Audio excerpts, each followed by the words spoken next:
તો જય દાદા દ્વારકાથી જય માં ભવાની. કેમ છો બધા? મજામાં ને?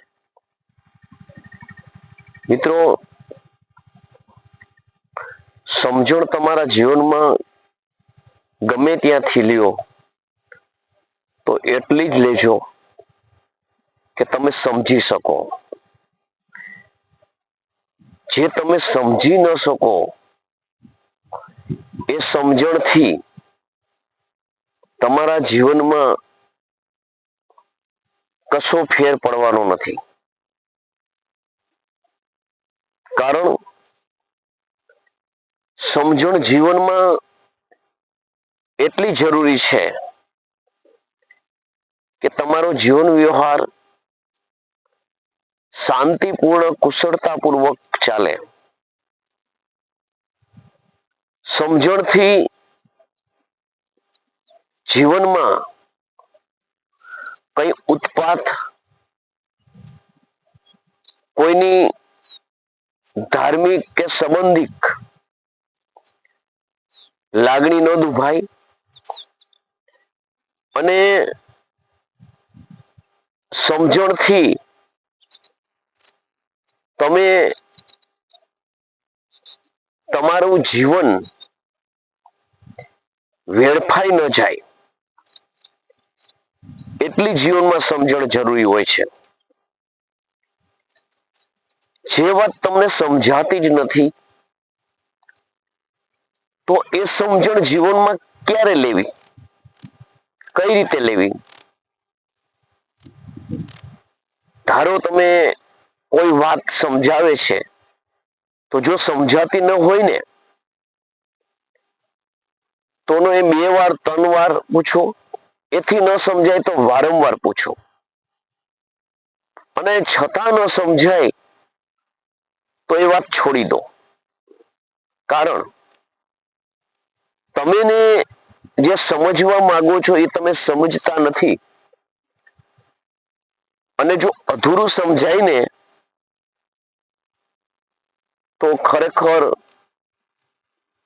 એ સમજણ કરતા ન સમજણ સારી. કહે કે અધૂરું જ્ઞાન છે, અધૂરી સમજણ છે એ આપણને મુશ્કેલીમાં મૂકે છે.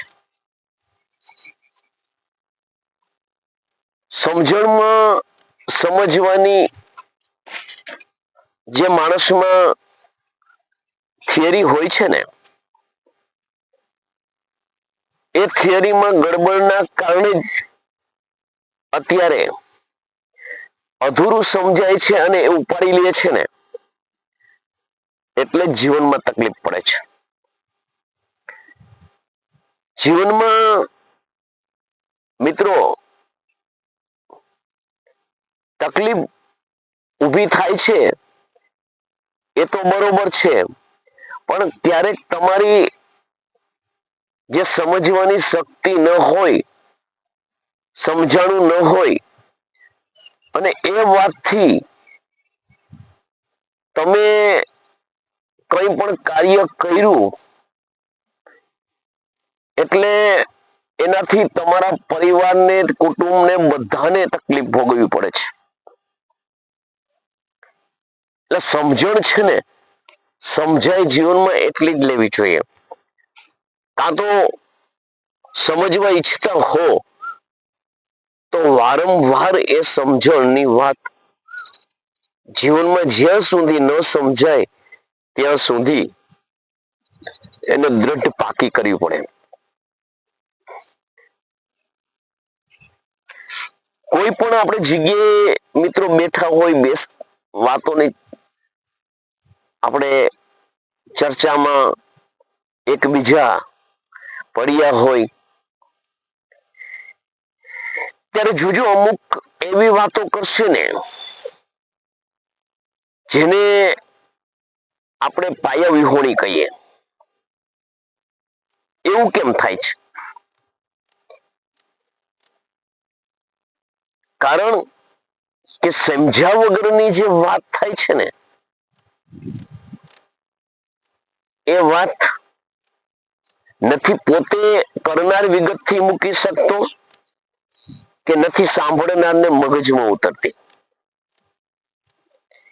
એટલે જ કહું છું, જેટલું જીવનમાં સમજાય એટલી જ વાત ઉપાડો અને એનાથી જ ચાલવો.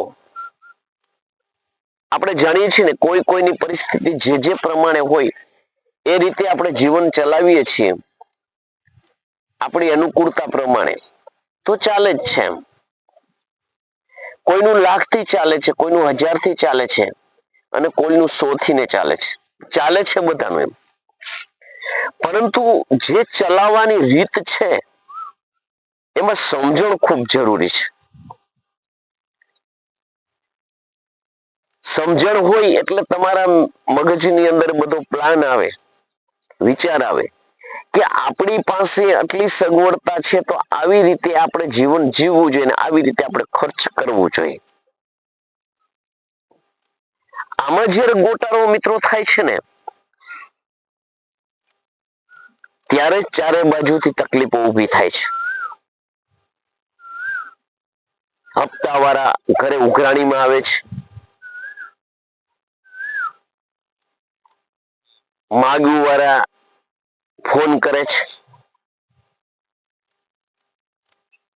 આવી પરિસ્થિતિ આ સમજણના અભાવે જ નિર્માણ થાય છે. મારી સમજણ મારા પૂરતી તો સીમિત હોવી જ જોઈએ. મારા પરિવારને, મને સારી રીતે જીવન જીવી શકીએ એટલી તો સમજણ જીવનમાં હોવી જ જોઈએ.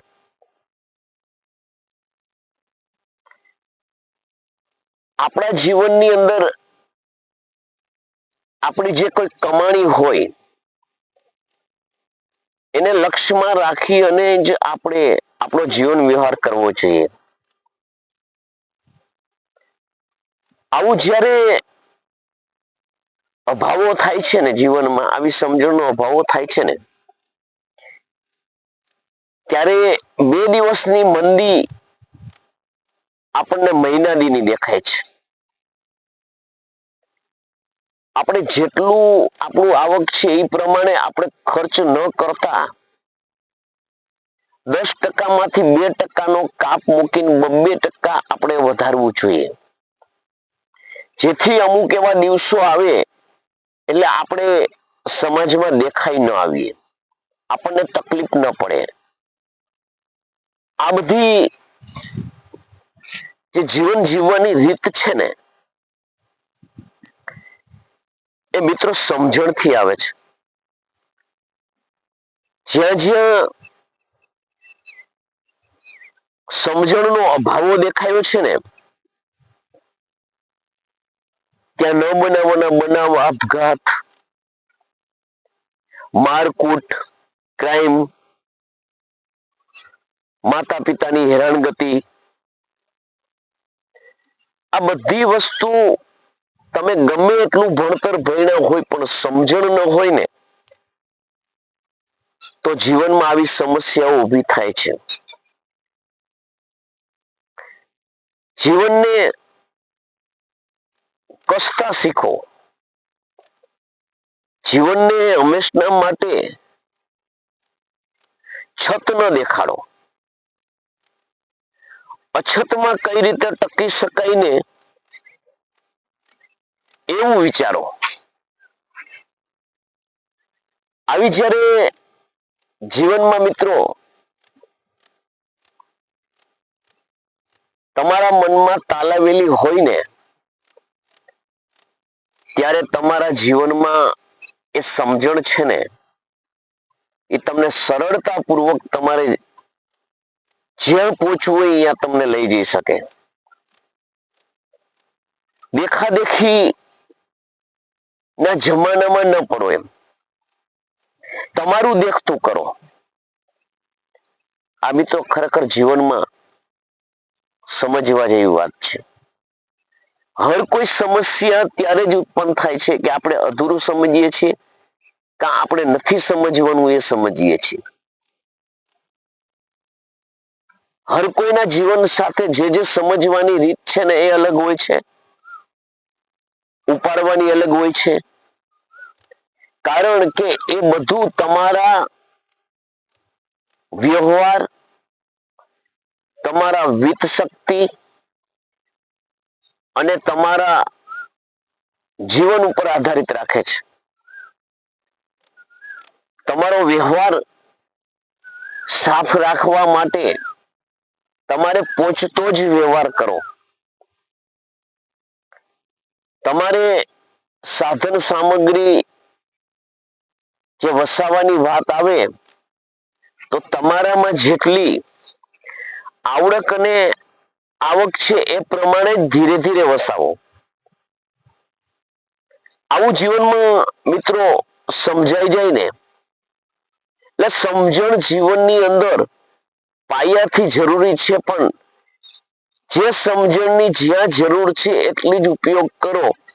વધારાની સમજણ મેળવશો ને તો એ તમને લાગુ નહીં પડતી હોય અને બીજાને લાગુ પડતી હશે ને તો એ તરી જશે ને તમે ડૂબી જશો. તો મિત્રો,